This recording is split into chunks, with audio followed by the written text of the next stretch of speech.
On y retourne. Donc, nous sommes en train de discuter sur ce qu'est la Torah, le mot Torah lui-même, l'évolution dans son acception. On arrive au point où on a compris que la Torah devient cette référence écrite.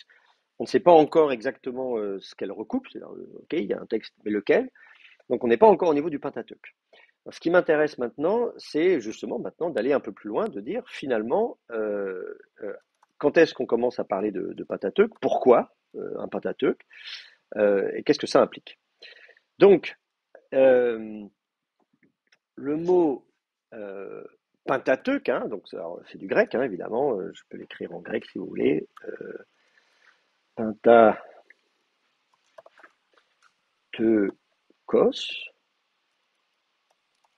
voilà, c'est comme ça qu'il faut même mettre l'accent sur le A, Pentateuchos. Donc littéralement, c'est 5 rouleaux, hein, parce que le terme teukos, alors ça ne veut pas forcément dire rouleau à la base.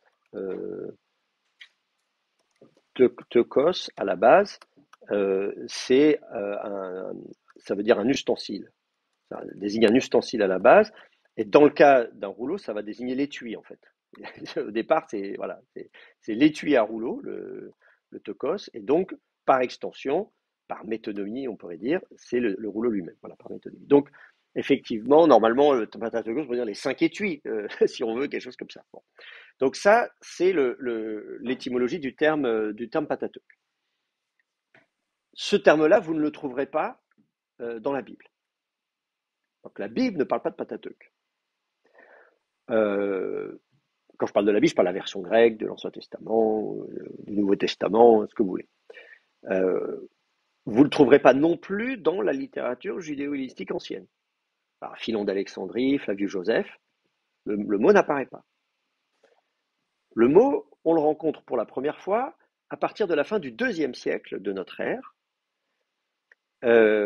chez un gnostique qui s'appelle Ptolémée. Bon, Ptolémée, c'est un mot, évidemment, voilà, c'est un prénom très courant, qu'on ne connaît pas très bien, vécu au IIe siècle, voilà, mort vers la fin du IIe siècle. Et puis, surtout, celui qu'on connaît bien et qui en parle, c'est Origène. Alors, Origène, ah oui, là, on connaît bien Origène. Donc, il va écrire au début, dans la première moitié du IIIe siècle après Jésus-Christ. Donc, lui, il va utiliser le terme Pentateuchos, donc de Pentateuque, voilà, les 5 étuis, les 5 rouleaux. Alors, est-ce que ça veut dire que cette notion, elle est chrétienne? Est-ce que ça veut dire que ce sont les chrétiens qui ont dans l'idée de dire, en fait, la Torah, c'est un Pentateuque? Est-ce que dans la littérature rabbinique, vraiment, le fait qu'il y en ait 5, on n'en parle pas? Est-ce que ça veut dire quelque chose? Alors, de fait, dans la littérature rabbinique, vous ne trouverez pas beaucoup l'expression Pentateuque. Enfin, d'abord, c'est un mot grec, donc vous ne trouverez pas le mot grec, évidemment, parce que c'est en hébreu.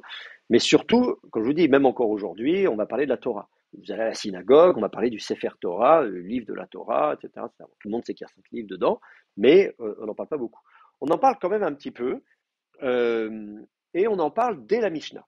Ce qui est pas mal, parce que Mishnah, c'est évidemment probablement à peu près la même époque que Origène. Alors évidemment, on ne va pas parler de Pentateuque en tant que tel. Le terme qu'on va trouver, vous l'avez dans la Mishnah, traité Yoma 7.1.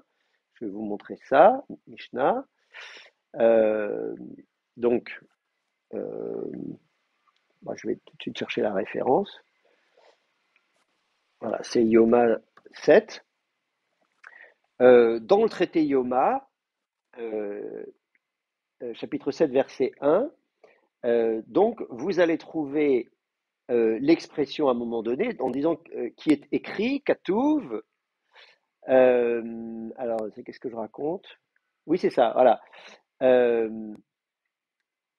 Euh, c'est ici, on nous dit que c'est chez Bechumash Hapkudim. Vous voyez, vous avez l'expression ici, Chumash Hapkudim.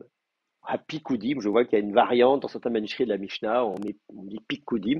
Ça dépend si c'est Pikudim, c'est un terme Pikoud, c'est un shem ribouille, donc dérivé du piel. La racine pakad, hein, pakad, vous l'avez dans la Bible, pakad, c'est compter. Quand on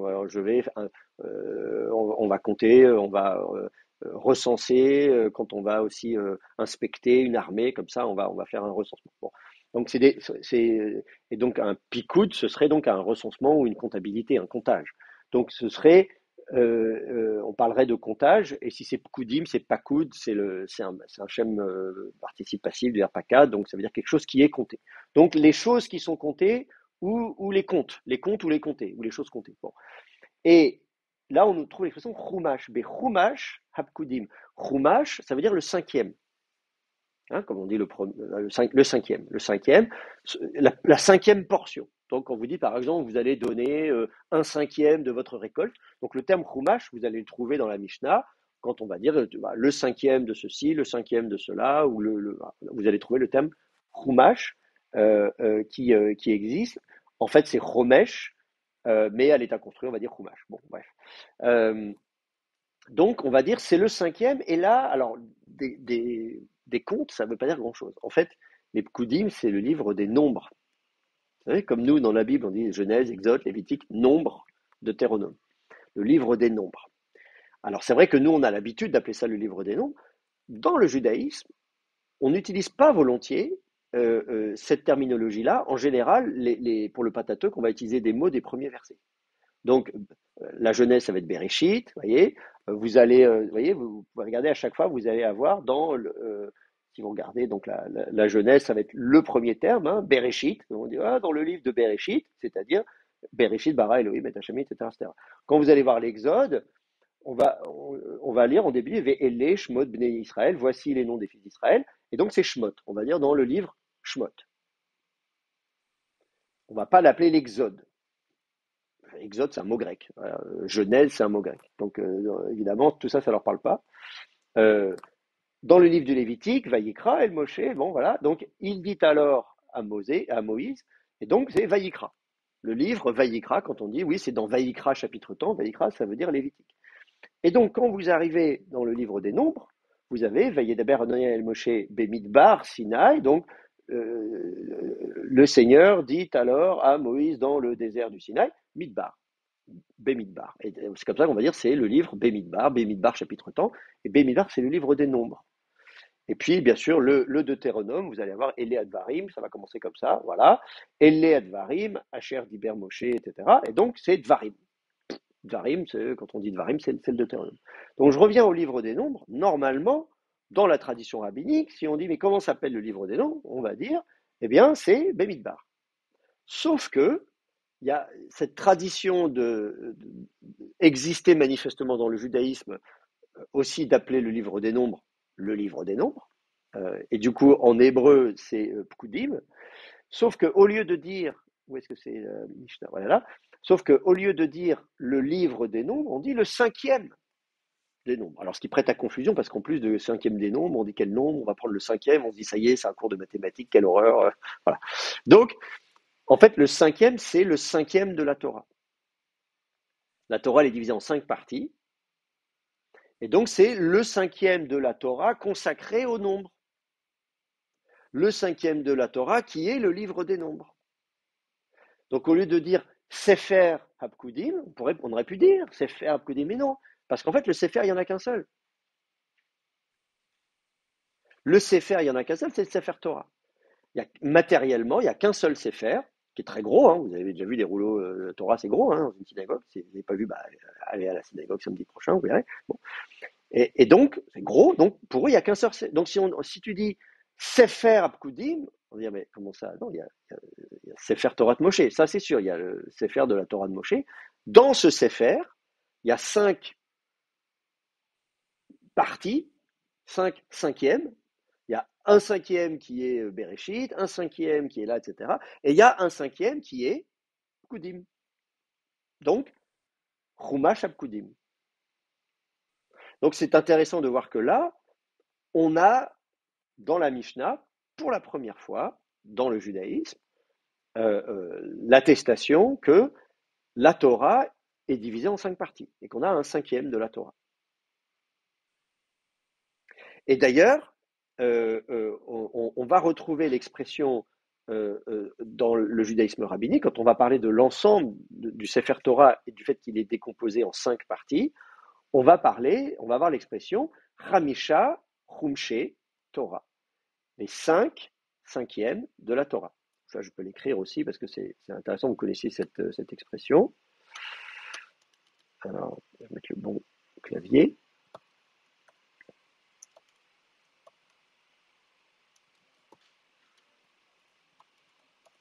Je vais vous le vocaliser pour que vous puissiez. Donc, Chamisha, Chum, alors c'est un shin évidemment. Chumshe, Chamisha, Chumshe, Torah, Torah. Voilà.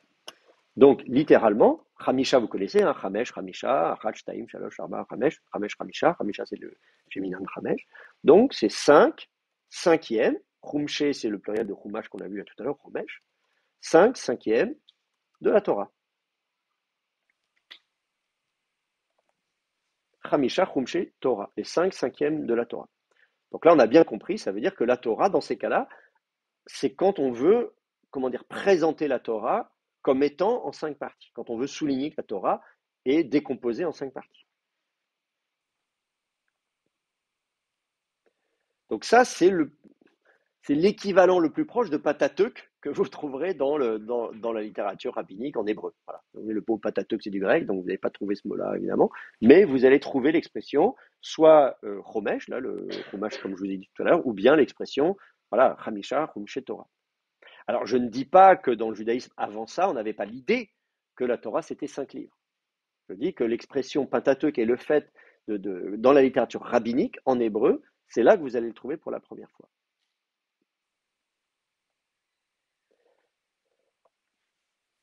Si maintenant on se dit, bon, tant pis, j'ai pas le terme Pentateuque, mais j'aimerais quand même voir s'il n'y a pas quand même mention de 5, quand même, qu'il y avait 5 livres, est-ce que je peux remonter un peu plus loin?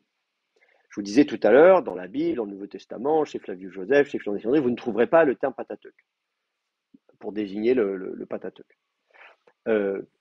Oui, c'est vrai, ça ne veut pas dire pour autant qu'ils ne croyaient pas que la Torah se décomposait en 5 livres.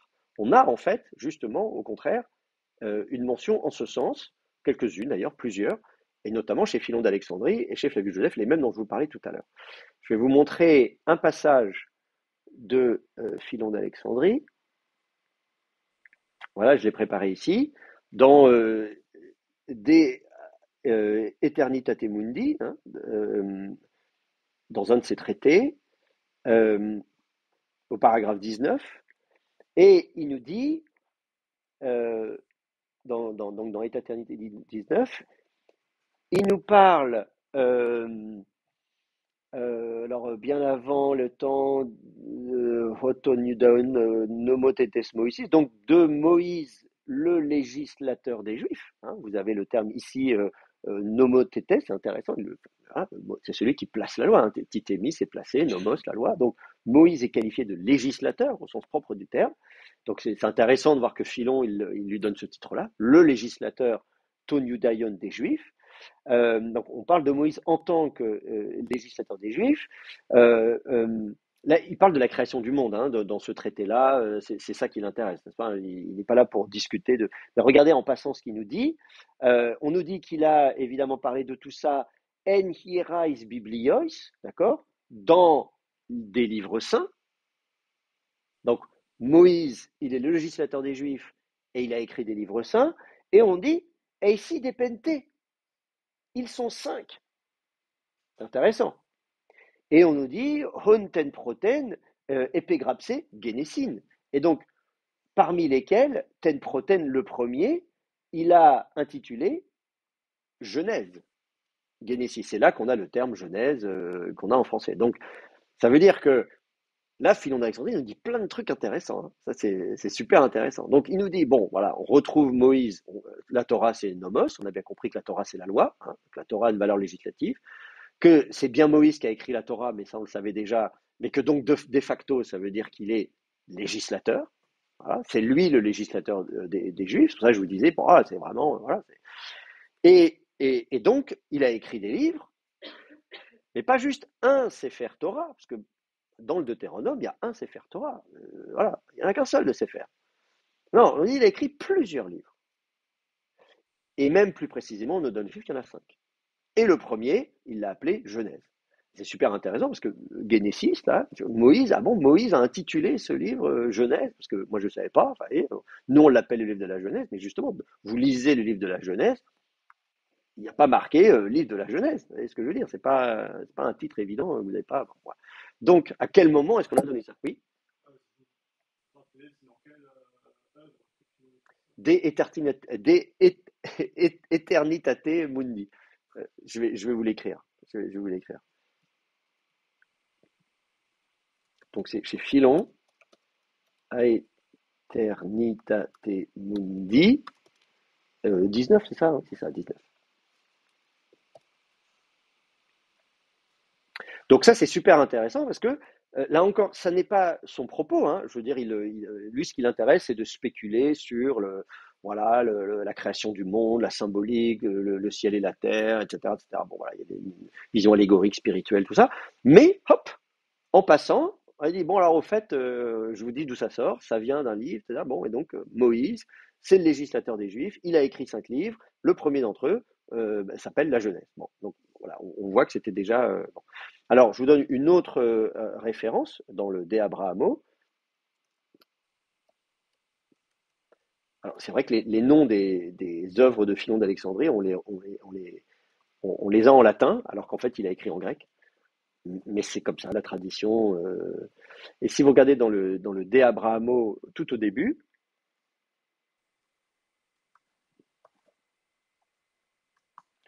dans le De Abrahamo, vous allez retrouver aussi une mention, parce que donc, c'est un traité sur Abraham, il va nous parler bien sûr d'Abraham, de plein de choses. Et dans ce traité-là, à un moment donné, il nous parle des saintes lois qui ont été écrites dans 5 livres. Et donc, ça c'est intéressant de voir que on a encore cette notion euh, voilà, de 5 livres.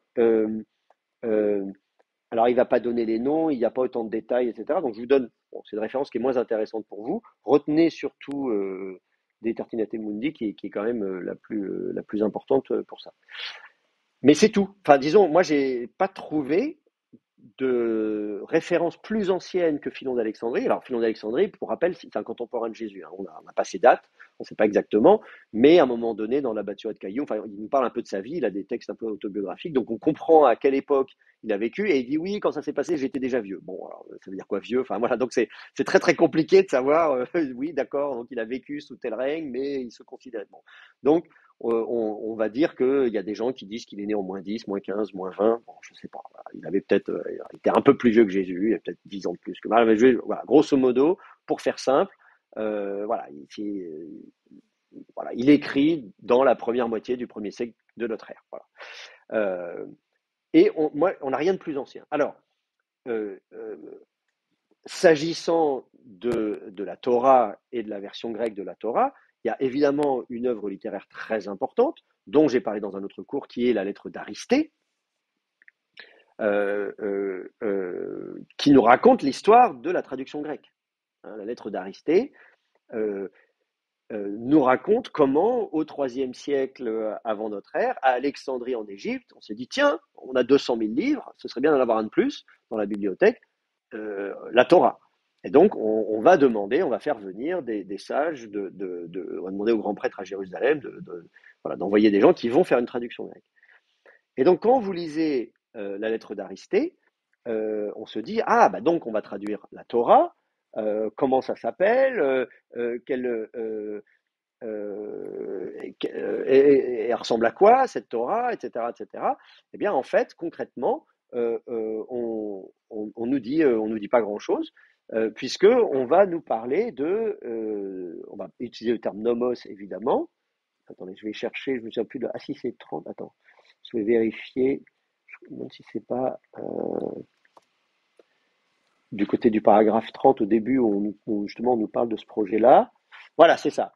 Donc au paragraphe 30, on nous dit tu nomu toniudaion biblia.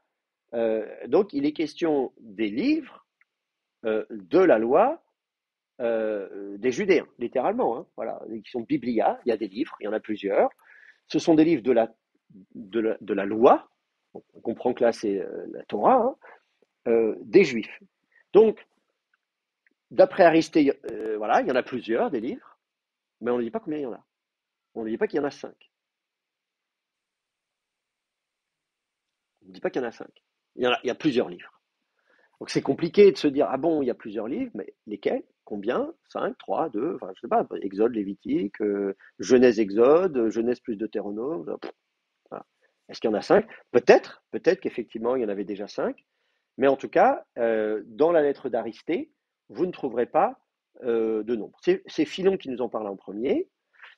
Et puis, si vous allez un peu plus tard, bon, bah là, oui, vous allez trouver chez Flavius Joseph, euh, euh, dans un texte que j'ai vu en classe, et plusieurs d'entre vous étaient là, euh, dans le Contrapion, livre 1, paragraphe 39, euh, oups, pardon. Donc, Contrapion,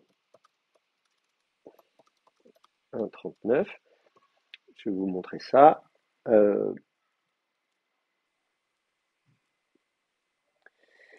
c'est le même passage que celui qu'on a vu dans l'autre cours. Et lui, il nous dit que, en fait, il y a 22 livres au paragraphe 38, hein, et il nous a dit qu'il y avait donc 22 livres saints, on dit c'est les 22 lettres de l'alphabet, et de cela, il y en a 5 pente menesti Moiseos, donc 5 qui sont de Moïse, et qui contiennent donc nomus, hein, donc les lois, voilà, et les traditions, hein, vous avez le terme ici paradosis. Et puis ensuite, bien sûr, il y a 13 livres prophétiques, et puis ensuite, etc. Bon. Donc, Flavius Joseph, qui est écrit donc à la fin du 1er siècle, lui nous dit oui, oui, voilà, lui aussi, il est d'accord avec Philon qu'il y a bien 5 livres. Donc, ok. Depuis Philon, au moins, Philon, Flavius Joseph, donc 1er siècle de notre ère, il y a 5 livres. La lettre d'Aristée peut-être aussi, mais on ne sait pas. Donc c'est difficile de savoir aussi ces 5 livres. Je disais en plus, Flavius Joseph dit il y a 22 livres au total, et c'est intéressant parce que 22, le chiffre 22 est symbolique, c'est le nombre de lettres dans l'alphabet hébreu. Et donc, si on fait du symbolisme des chiffres, si on dit ah oui, en fait, finalement, ce qui compte, c'est la symbolique des chiffres. Je disais, ces Éthiopiens, ils ont un canon avec 81 livres, c'est 9 x 9, 81. Ils ont même 2 canons, mais dans les 2 cas, il y a 80 livres parce que 80, c'est important d'avoir 80. Alors, on peut se poser la question, dire, mais alors finalement, est-ce que le chiffre 5 ne serait pas symbolique aussi? Pourquoi 5? Pourquoi pas 3, 4, 6? Pourquoi 5? Alors, quand on fait la symbolique des chiffres, c'est toujours un peu compliqué parce qu'il y a toujours le risque d'inventer n'importe quoi. On peut dire tout ce qu'on veut, voilà. Donc, il faut essayer quand même soit d'avoir quelque chose qui paraît assez évident, qui n'est pas trop capillotracté, ou bien d'avoir effectivement une documentation qui explicite le nombre. Voilà, 22, par exemple, il ne dit pas c'est le nombre de lettres de l'alphabet, mais on sait qu'il y a 22 lettres dans l'alphabet, et on se dit ça peut difficilement être une coïncidence. Je dis, c'est un peu comme l'idée du début et de la fin, l'alpha, l'oméga, voilà, il y a 22. Voilà. Si on en met 23, ah bah non, il y en a un de trop. Bon. Donc 5, comme ça, un chiffre 5, qu'est-ce que ça représente le chiffre 5? Pourquoi 5? Vous avez des idées? Oui? Les 5 doigts de la main, mais oui, c'est pas plus compliqué que ça. Effectivement, euh, le, le, le chiffre 5 est super important. Dès la naissance, très vite, quand on apprend à compter, le premier objectif, c'est d'apprendre à compter jusqu'à 5. N'importe quel bébé ou un enfant très jeune, comme ça, on dit, voilà, une fois qu'il a compté jusqu'à 5, on est content. Après, on arrive à 10. Et ça donne le système décimal, hein. Pourquoi on a un système décimal il y a en informatique, on fait enfin, en mathématiques et en informatique, on fait n'importe quelle base, on n'est pas obligé d'être en base 10. On fait des bases 10 parce qu'on a 10 doigts, tout simplement. On aurait 12 doigts, on serait en système dodécadécimal, enfin voilà. Bon.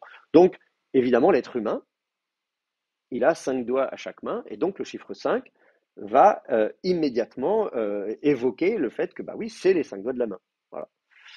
Et, et c'est ça la première étape quand on apprend à compter. Donc, 5, ça ne veut pas dire que ça y est, on a tout fait, hein, c'est pas forcément 22. Voilà, 22, ça y est, 22, c'est les 22 lettres, on est très content. Mais on imagine bien que c'est la première étape. Quand on apprend à compter, la première étape, c'est de compter jusqu'à 5. Et donc, ok, on a franchi une première étape. 5, c'est bien parce que ça y est. Donc, on peut considérer que c'est la base, le socle.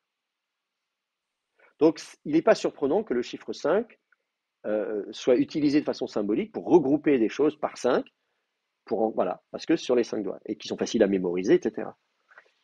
Alors, si je ne dis pas de bêtises, si effectivement le chiffre 5, comme vous le suggérez, c'est les 5 doigts de la main, et qu'effectivement les choses sont regroupées facilement par 5, on fait des bases 5 ou des bases 10, en toute logique, ça ne devrait pas être le seul cas de regroupement par 5.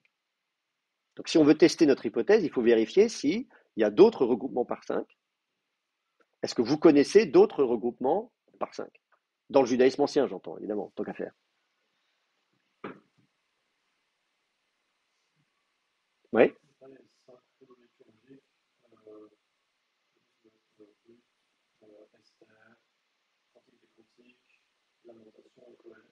ouais, très bien. Alors effectivement, il y a les 5 mégillotes. Voilà, donc c'est la proposition qui est faite. Dans, le, dans la liturgie juive, dans la tradition juive, ces 5 rouleaux-là sont chacun utilisés pour une fête différente de l'année. Et ils sont 5. Il y a 5 mégillotes. Ça, c'est intéressant. Ils sont 5, il n'y a pas 4, il n'y a pas 6, il y en a, voilà. Alors qu'il n'y a que 3 fêtes de pèlerinage dans l'année, etc. Donc on aurait très bien pu imaginer. Non, 5. Alors la difficulté avec cet exemple-là, c'est qu'on ne sait pas à partir de quand, dans le judaïsme, on a considéré ces 5 livres comme formant une unité qu'on appelle les Megillot, donc les cinq rouleaux. Donc l'exemple, il est très bon, mais je ne suis pas sûr. Donc idéalement, j'aimerais avoir des exemples qui sont attestés un peu plus anciens. Oui. Les 10 commandements, effectivement, donc on voit pourquoi 10 et pourquoi pas 9 et 11, voilà, forcément il y en a 10, voilà, les 10 de la main. Ça, c'est un bon exemple. Mais de 5 et des textes dans la Bible hébraïque elle-même. Ah, vous avez une idée? Bon, vous savez peut-être pas en même temps, hein. Je vais vous donner la réponse. Le livre des psaumes. Le livre des psaumes est décomposé en 5 parties. Bon, vous ne le saviez pas. Alors prenez l'intro à l'Ancien Testament, vous savez, le manuel d'intro à l'Ancien Testament, vous allez voir le chapitre consacré au livre des psaumes, vous verrez ça, on vous expliquera ça très bien. Enfin, j'espère en tout cas, c'est pas moi qui l'ai écrit, mais je pense quand même que le ou la collègue qui a fait ce chapitre vous parle de ça. Vous avez, dans le livre des psaumes est composé en 5 livres, ou 5 livrets, si vous voulez. Euh, les psaumes 1 à 41, 42, 72, 73, 89, 90, 106 et 107, 150. Donc, ils sont regroupés. Donc là encore, dans le livre des psaumes lui-même, on le voit. On voit, bah voilà, on a décomposé en 5 parties. Alors c'est pas clair, c'est de savoir pourquoi 5, enfin si 5, moi j'ai une idée de pourquoi, mais je veux dire, mais est-ce que chacune des 5 parties correspond? On sait qu'il y a des psaumes qui sont utilisés pour certaines fêtes et pas d'autres, etc. Mais c'est pas bien documenté à l'époque où cette répartition en 5 quinquipartites a été faite. Dans le Nouveau Testament, vous avez, dans l'évangile de Matthieu, 5 discours de Jésus. Voilà. Avec à chaque fois une finale identique. Si vous regardez, à la fin de ces discours, Matthieu 7, 28, donc le premier, c'est le sermon sur la montagne, très connu, hein, chapitre 5, 6, 7, l'évangile de Matthieu, qui est présenté, alors à chaque fois, c'est présenté comme un unique discours. Après, évidemment, on comprend bien que, comment dire, voilà, c'est construit, évidemment. Mais vous allez avoir comme ça, regardez, la finale est identique, Matthieu 7, 28, Matthieu 11, 1, Matthieu 13, 53, Matthieu 19, 1, Matthieu 26, 1, à chaque fois, voilà, on a bien compris que c'est structuré comme ça dans l'évangile de Matthieu, qui est 5 discours de Jésus. Voilà. Un autre exemple de recoupement par 5, mais qui va avoir le même problème que pour les Mégillotes, c'est le livre d'Enoch. Le livre d'Enoch, tel qu'il se présente, tel qu'on le connaît, donc il a été canonisé par l'Église d'Éthiopie, donc si vous prenez une Bible éthiopienne, le livre d'Enoch est présenté en 5 livrets. Et encore, si vous voulez en savoir davantage, vous allez voir l'intro à l'Ancien Testament. Il y a un chapitre consacré au livre d'Enoch. Ça, c'est moi qui l'ai écrit, donc je sais ce qu'il y a dedans. Et donc, vous verrez, on vous explique, je vous explique qu'il y a bien 5 parties, etc., etc. Ces 5 parties, elles sont mentionnées dans un rouleau, un codex, un manuscrit éthiopien, un des plus anciens manuscrits éthiopiens, le manuscrit Tana 9, où même dans la marge, il y a des numéros. 1, 2, donc ces 5 parties sont numérotées. 1, 2, 3, 4, 5. Donc c'est pas simplement qu'elles sont marquées comme étant différentes, mais elles sont carrément numérotées. Donc là, c'est explicite. Alors le problème, c'est que c'est dans des manuscrits éthiopiens. Oui. Ah oui, alors voilà, donc la question c'est ça date de quand? Voilà, donc c'est pour ça que j'ai pris soin dès le départ de dire on va avoir le même problème qu'avec les Megillot, c'est que ce livre d'Enoch, dans sa structure quinquipartite, existe en éthiopien ancien, en Gèze, hein, l'éthiopien ancien dans voilà, les Bibles éthiopiennes. On a des manuscrits plus anciens du livre d'Enoch, on en a en grec, on en a en araméen, on en a à Qumran, on a des manuscrits du deuxième siècle avant Jésus-Christ, à Qumran, donc le livre d'Enoch il existe, mais euh, comment dire, on n'a pas la preuve que ces différentes sections, ces différents livrets, ces 5 livrets, étaient copiés ensemble sur un même rouleau à cette époque-là. Il se peut qu'il s'agissait de 5 œuvres littéraires différentes qui ont ensuite été regroupées. Bah, c'est pareil, enfin, voilà, pour beaucoup d'œuvres qui sont composites. Voilà, on se dit voilà, à quelle époque est-ce que tout a été écrit, rassemblé ensemble. Vous voyez, voilà, c'est la même chose même pour l'île des psaumes. Quand est-ce qu'on a eu 150 psaumes? Voilà, à Qumran, on a un manuscrit, il y a le psaume 151. Bon, voilà. Même 153, 154. Voilà, voilà, donc c'est très difficile. Les rouleaux de la mer morte étant fragmentaires, on n'a pas la preuve. On a des fragments de toutes les sections sauf une. Donc les différentes sections, les 5 livrets existaient, sauf un où on n'est pas sûr, parce qu'on n'a pas trouvé. Mais bon, c'est pareil, on n'a pas retrouvé d'Esther, ça ne veut pas dire que les d'Esther n'existaient pas, hein, c'est que c'est aussi le hasard des découvertes. En revanche, Joseph Milik, qui était donc celui qui a publié en premier ces manuscrits d'Enoch, dit oui, mais on a des exemplaires du livre des géants, qui est aussi une œuvre associée à Enoch. Ça raconte aussi la chute des anges, les anges déchus qui ont des enfants avec les femmes, ça donne des géants, etc.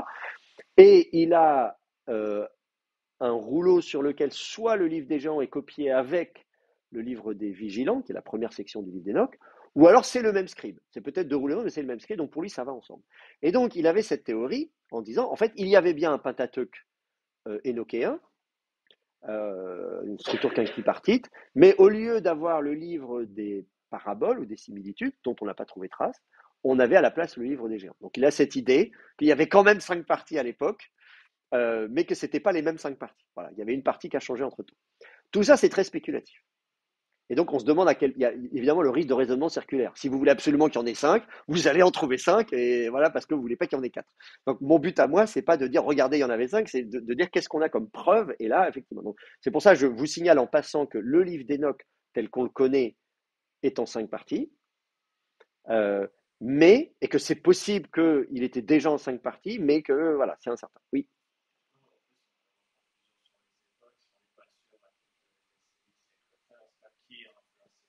voilà, c'est ça. Qui a influencé qui. Voilà, exactement. Donc voilà, c'est ça. Ça, je suis prudent. Je vous explique ce qu'on sait, les données. Voilà, voilà, et j'essaie de. Voilà, moi, voilà, il faut toujours être prudent.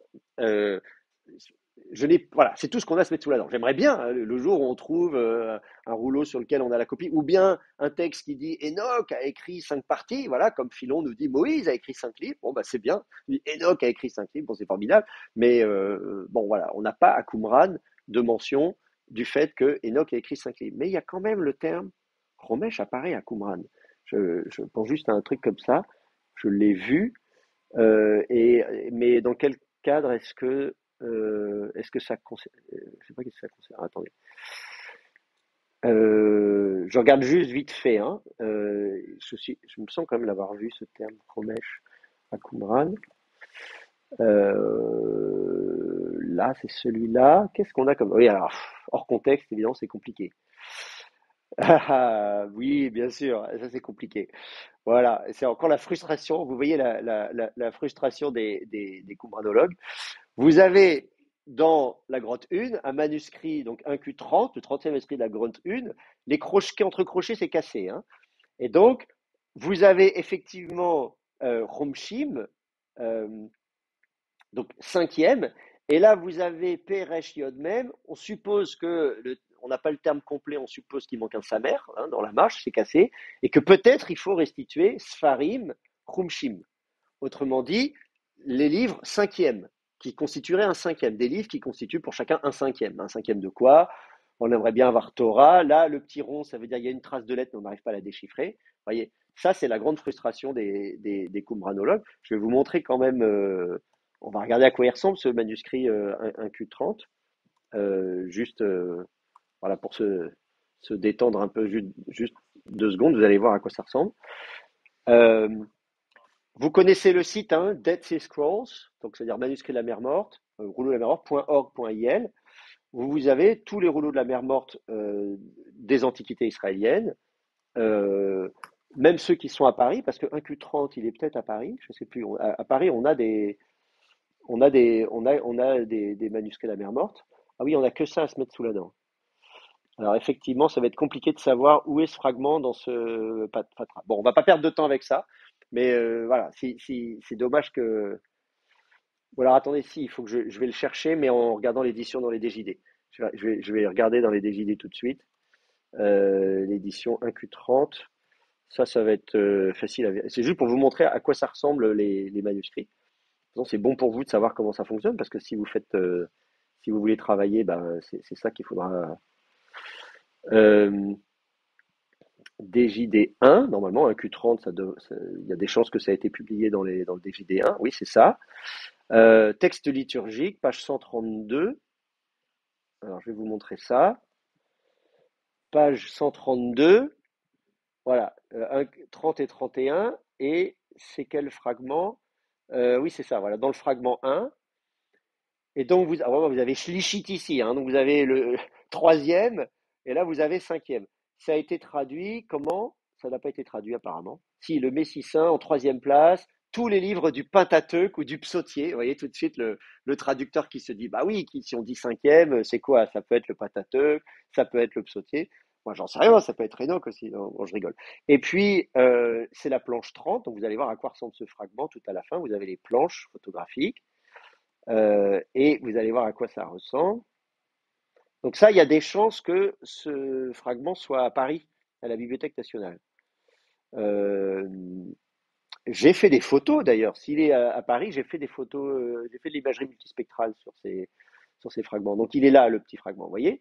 Donc ici, vous avez effectivement, vous avez une lettre ici qu'on interprète comme étant un P, un Resh, un Yod, un Mem, un chet ici, un vav, un mem, un shin, un yod qui ressemble à un vav, mais il y a des écritures où on ne distingue pas le yod et le vav, et un mem final. Voilà.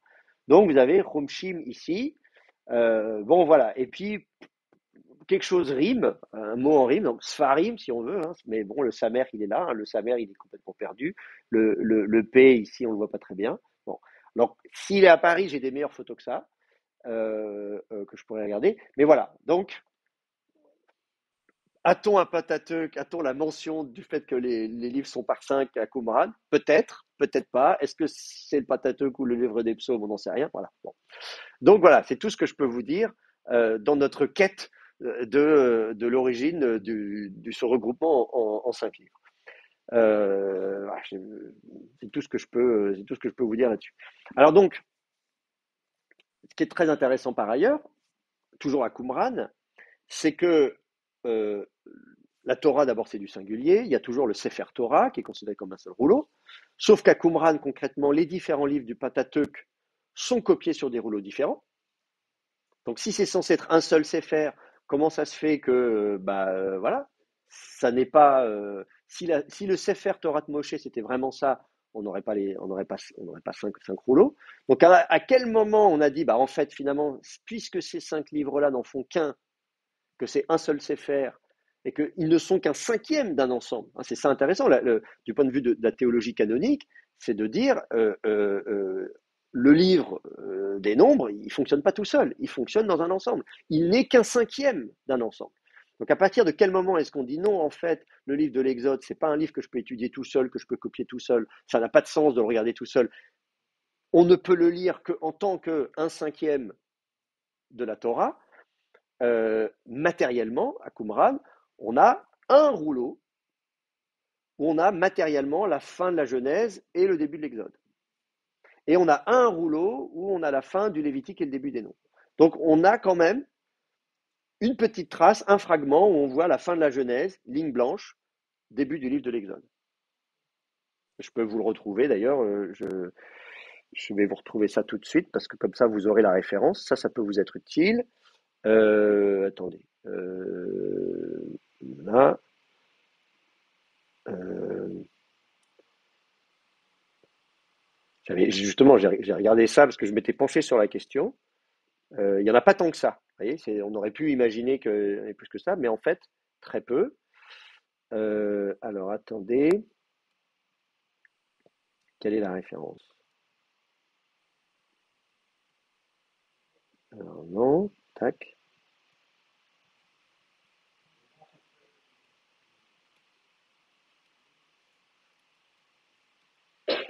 c'est par là, c'est par là. 4Q11. Dans 4Q11, le manuscrit 4Q11, vous avez la fin de la Genèse et le début de l'Exode.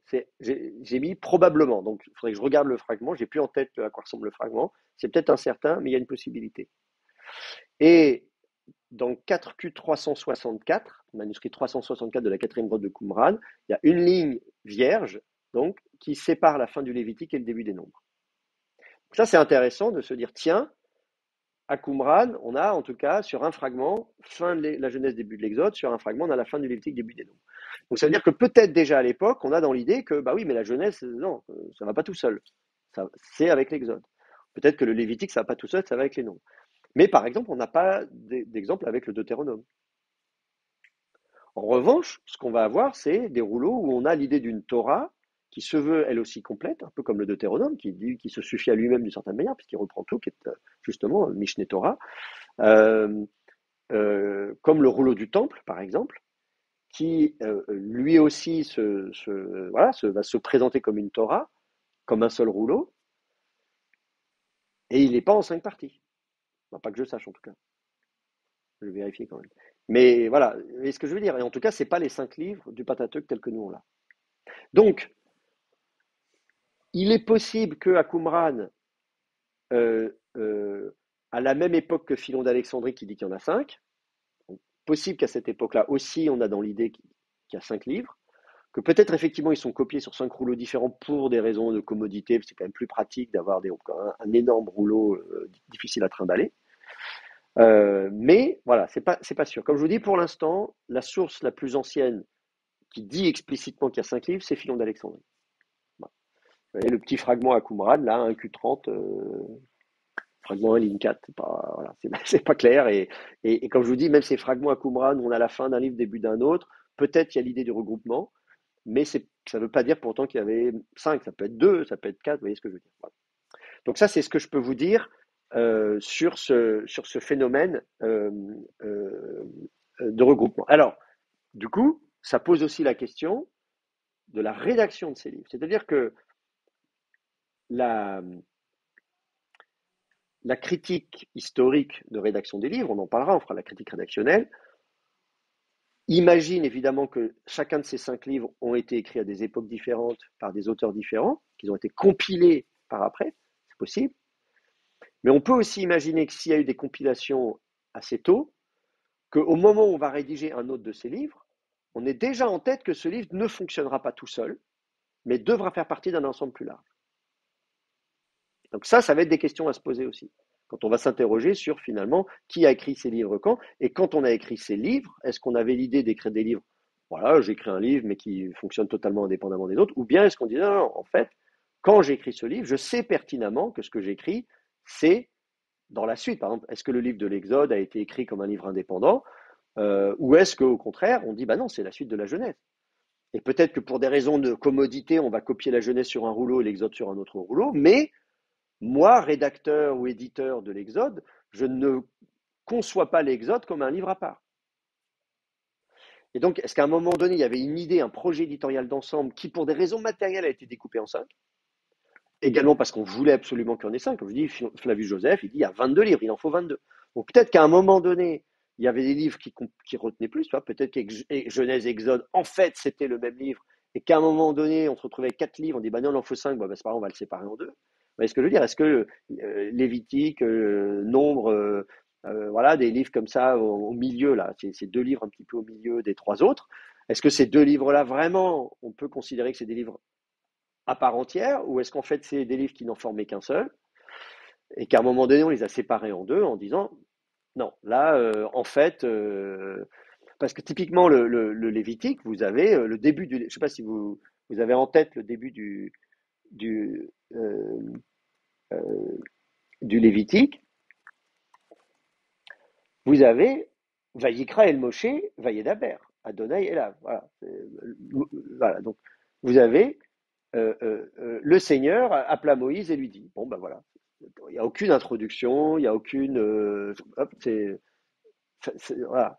Alors que quand vous lisez le Deutéronome, on l'a lu tout à l'heure, le livre de Josué, on dit après la mort de Moïse, on situe, on dit voilà, on prend soin de faire une intro quand même pour dire voilà, et donc même le code deutéronomique, il y a des chapitres d'encadrement, des discours de début, de fin, donc on se dit ah d'accord, ok, on a bien dans l'idée. Mais d'autres livres, on se dit il n'y a pas de début, il n'y a pas de fin. Oui,